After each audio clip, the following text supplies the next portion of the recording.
Energy of activation for a parallel reaction. If you see a reaction is moving from A to B and A to C with two different rates such that one becomes major, one becomes minor, they follow different paths. If they follow different paths, for the path 1 activation energy can be taken as EA1, for the path 2 activation energy can be taken EA2, for the overall reaction activation energy can be taken as EA effect 2. Now, what is the relation between activation energy for the overall reaction to the activation energy for individual paths with respect to their rate constants? That is how the formula is given this. We are going to see how this formula has been approached. Let us believe from the Arrhenius equation we have assume the Arrhenius equation K is equals to A into e power minus EA by RT. This is the equation. Let us take it for K effective, then A becomes A effective EA by RT. This is for overall reaction. If you take it is for overall reaction. Let us take for the reaction A to B. Let us consider like A to B reaction which is having K1. So for this K1 is equals to A1 into e power minus EA1 by RT. The Arrhenius factor will also change because the collision numbers will be different for the different directions of the reactions. If the path is different like A to C, then K2 will be taken with A2 into e power minus EA2 by RT. We already know that K effective is equals to K1 plus K2. K1 plus K2. So we can write this as A in effective into e power minus EA by RT is equals to A1 into e power minus EA1 by RT plus A2 into e power minus EA2 by RT. So differentiating the above equation with respect to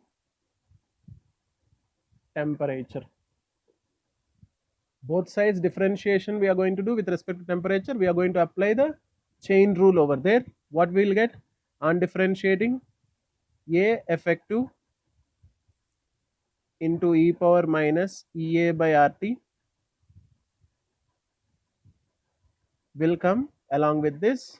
We'll be getting EA by RT square. Differentiation of 1 by T is minus 1 by T square. So minus of minus becomes plus. Same way here we'll be getting A1 into e power minus EA1 by RT into this total into EA1 by RT square plus A2 into e power minus EA2 by RT total into EA2 by RT square. So the reaction will be like this. After differentiation we got this A effective into EA by RT is equals to this EA1 by RT square plus EA2 by RT square. I can cancel RT square on both the sides. This total term is nothing but K effective from Arrhenius equation. This total term is K1 and this total term will become K2. Substituting that data, we get K effective into EA effective is equals to K1 into EA1 plus K2 into EA2. So from this I can write EA effective will be equals to K1 into E1 plus K2 into E2 by KF2 can be written as K1 plus K2. So this is your overall formula which we have for the effective activation energy. Same way, similarly, if you take 1 by T half for the overall reaction, if you see, this can be written for the overall reaction is 1 by T half with respect to equation 1 plus 1 by T half with respect to equation 2. This can be also taken from K is equals to K1 plus K2. What is K? K is written as 0.693 by T half. 0.693 gets cancelled.